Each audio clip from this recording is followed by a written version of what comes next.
Hello, friends, and welcome back to Malicious Compliance Stories. But before we begin, best way to support our channel is to leave comments, like, and subscribe with the turned-on bell so you don't miss the new video every single day. Here we go. HOA tried to build a road through my land. They didn't know I had the deeds. I'm posting this from a throwaway because in a small town in Illinois, even the squirrels know who sued whom, and in HOAs like local weather. Everyone talks about it, but no one can do anything about it. Unless you've got a folder of documents thick enough to qualify as a minor workout. I didn't buy this land because it was a dream property. There wasn't a lake view, no perfect sunset panorama, no rustic barn with a vintage tractor begging to be Instagram famous. The land was fine. A few trees, a house with strong 1970s but still standing energy, a narrow driveway, some old apple trees, and a whole lot of quiet. I bought it for two reasons. First, the price was suspiciously good. Second, I'd known the previous owners nearly my entire life. Frank and Mary had lived there for almost 40 years. They were the kind of people you picture when you hear good neighbors. Frank was always tinkering in the garage, but never made a peep after 9. Mary brought cookies, not because that's what you do, but because she genuinely liked watching people eat them and become slightly nicer for a few minutes. Our parents had been friends for decades. When I was a kid, Frank taught me to shoot a basketball into an old hoop bolted to the side of the shed. When I grew up, Mary would always ask, "So, you married yet?" "No?" "Then here, take a container of cookies, so at least someone in your life is stable." Their life was simple and predictable, right up until a new HOA president showed up. I'm not exaggerating. Every HOA seems to have one person who wakes up thinking, "Who can I punish today for the wrong shade of beige?"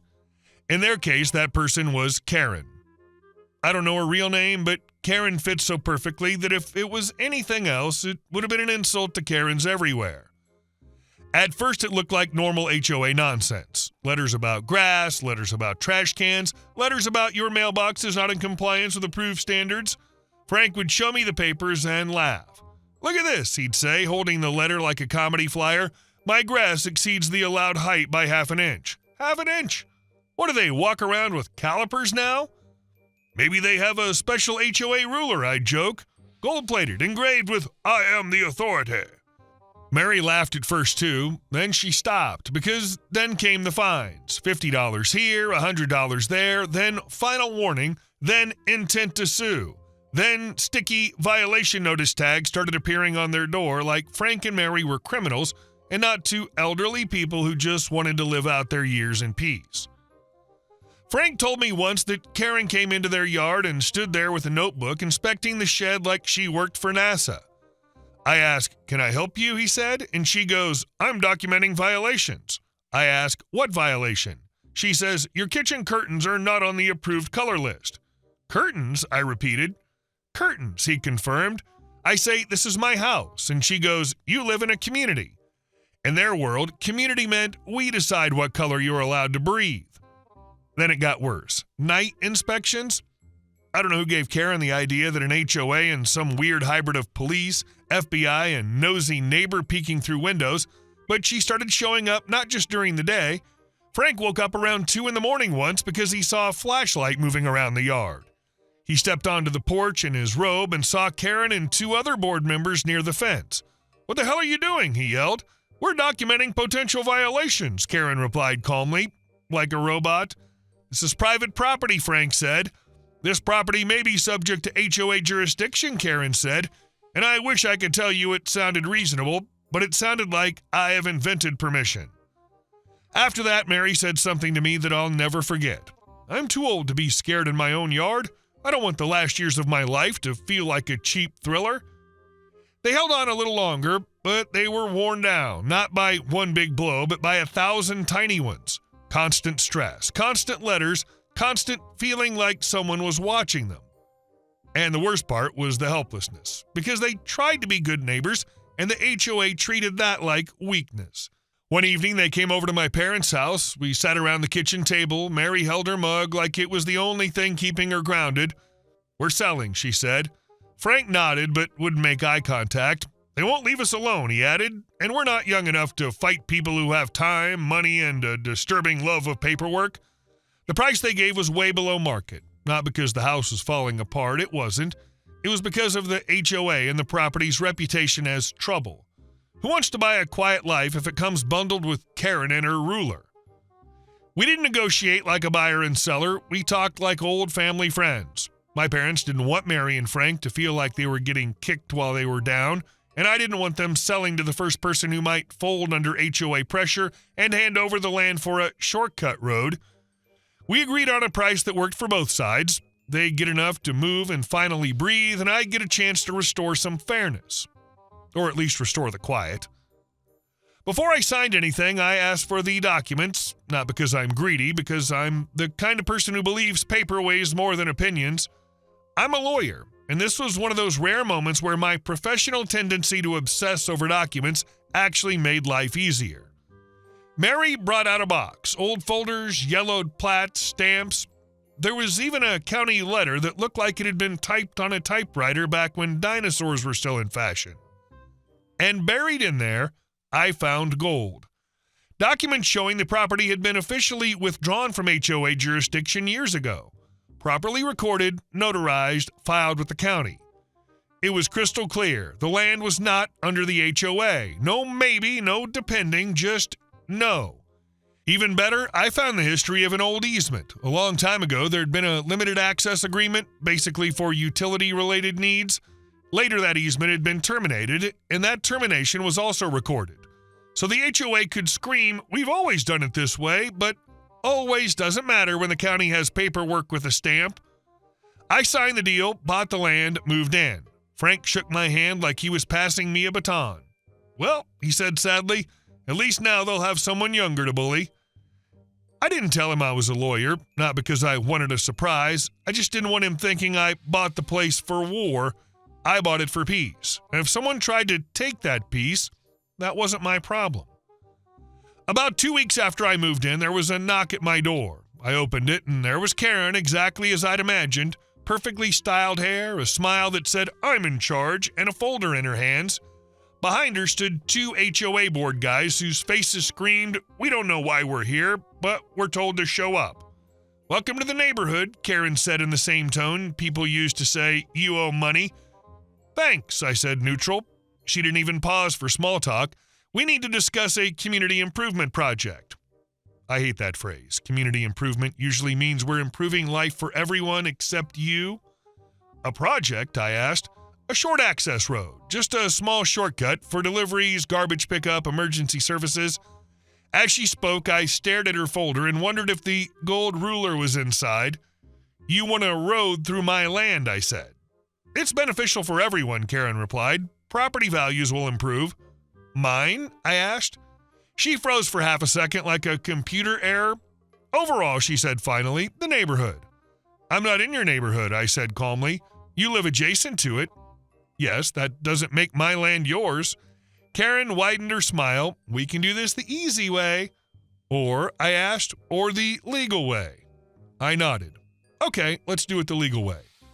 She clearly expected me to get scared, start explaining myself, or say something like, "Please don't sue me, I'll give you whatever you want."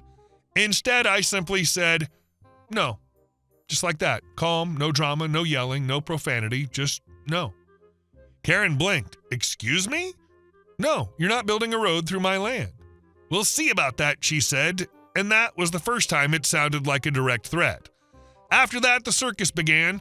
First, they tried social pressure. A couple neighbors approached me by the mailbox and said things like, "You understand it's for the community. It's just a little road. It'll make garbage pickup easier."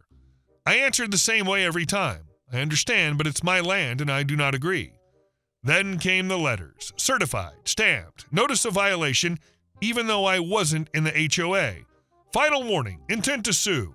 One letter seriously said my refusal to cooperate was harming the neighbors, like I'd personally outlawed sugar in their coffee. I didn't respond. I just put everything into a folder. And yes, I could have ended it immediately. One sentence, "This property is withdrawn from HOA jurisdiction. You have no authority." I could have even added, "I'm a lawyer. Don't waste your time," but I didn't.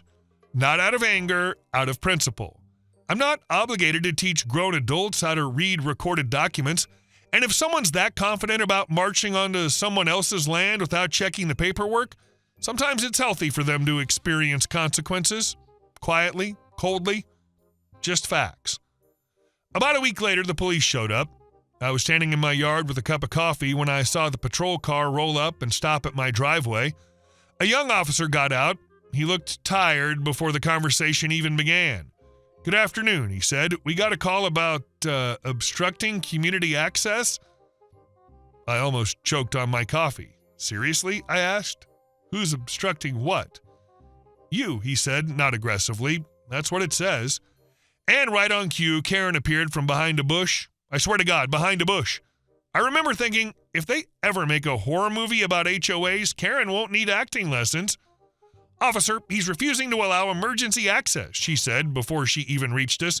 The officer looked at me, then at Karen, then at my quiet yard. No barricades, no concrete blocks, no dragons guarding the property line. "Sir, can you explain?" he asked. I nodded. "They want to build a road through my land without my permission?" I said no. The officer looked at Karen. "Ma'am?" "It's a community project," she began. "He's obstructing." I pulled a folded sheet from my pocket, a copy of the property plat with boundary markers printed ahead of time because I had a feeling I'd need it. I handed it to the officer. "Here are the boundaries. Here's where they want the road. This is private property." The officer studied it, then turned slowly to Karen and delivered the phrase that should be printed on a banner for every cop who deals with HOA drama. "Ma'am, this is a civil matter." Karen, visibly deflated. "But the HOA." "Civil matter," he repeated, a little firmer. "Unless you're reporting a crime, there's nothing we can do. You need to resolve this through proper channels." Karen tried to speak again, but the officer was already giving me the look of, "Sorry, man." "Sorry, sir," he said quietly. "We get calls like this, more than you'd think." "I believe it," I said. When the patrol car left, Karen stood there for a moment like she expected the universe to reconsider. Then she said, "You'll regret making this difficult." "I just want people off my land," I said calmly. "That's not difficult. That's normal." That evening, I found little orange utility flags along the boundary, like the ones contractors use for marking. Someone had started laying out the future road as if my no was just a speed bump on the way to their "we're doing it anyway." So I did two things. First, I hired a licensed surveyor. Second, I installed a couple trail cameras, because after hearing what Mary and Frank went through, I wasn't interested in 2 a.m. surprises. The surveyor came out, set clear stakes, refreshed the markers, and handed me updated paperwork. He was one of those men who doesn't talk much, but when he does, every word sounds like a rule. "They pushing for an access road?" he asked as we walked the line. "Yeah," he snorted. "I've seen this movie." Then he said the best surveyor line I've ever heard. "The map doesn't care about their feelings." I smiled. The next day, I collected all the orange flags, put them in a bag, and left them by the HOA office mailbox with a small note, "Please don't mark private property, thanks." No threats, no swearing, just politeness sharp enough to give Karen hives.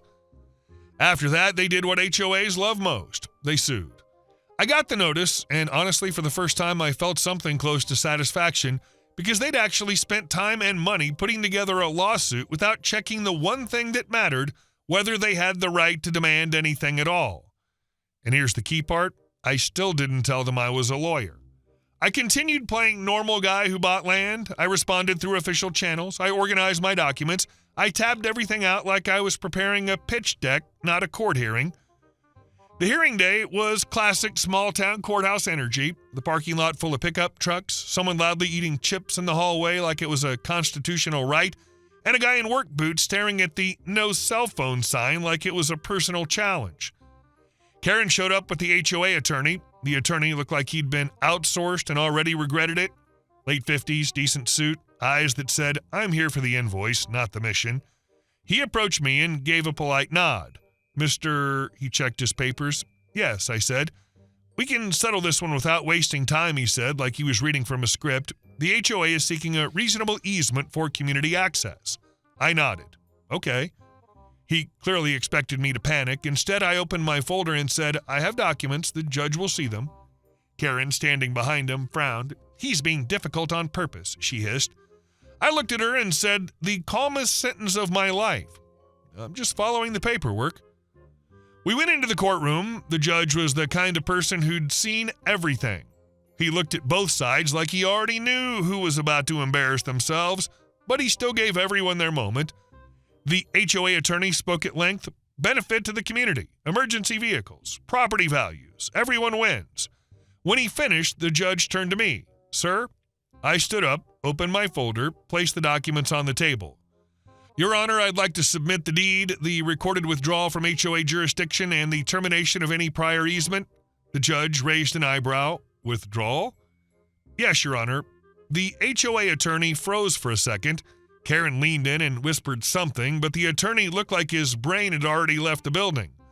The judge flipped through the pages slowly, very slowly. That kind of slow is its own punishment, because while he's turning pages, you can feel someone on the other side of the room losing confidence in real time. Finally, the judge looked up and turned to the HOA attorney. Counsel, your association has no standing on this property. Pause. It's not within your jurisdiction. It's recorded. It's clear. The HOA attorney opened his mouth, closed it, and looked at Karen like she'd sold him air in a bottle. The judge continued, case dismissed.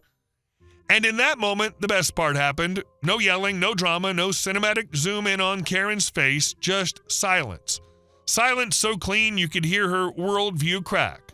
I walked out first. Karen stormed after me and snapped, "This isn't over."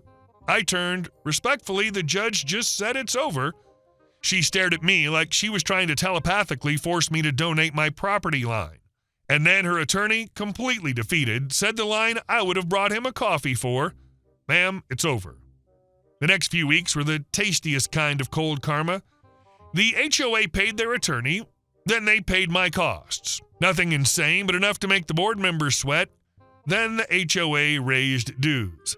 And raising dues in an HOA is like tossing raw meat into a pool of piranhas. People who'd quietly paid for years suddenly started asking questions. Why are we paying more? What did the money go to? Why did the HOA sue someone who isn't even in the HOA? Naturally, neighbors began digging into records. People who had never once opened county documents suddenly became amateur experts in property filings. There were more folks using the word easement in my town than folks who actually understood it. Karen tried to keep a straight face. She walked around like everything was under control. But it's hard to look professional when everyone learns you blew their money on a lawsuit you lost in 30 seconds because you didn't check the most basic paperwork. They wanted a shortcut road, but they got a shortcut hearing. Case dismissed. Bye-bye, Karen. Hey guys, thank you all for watching the video. I'll see you in the next one.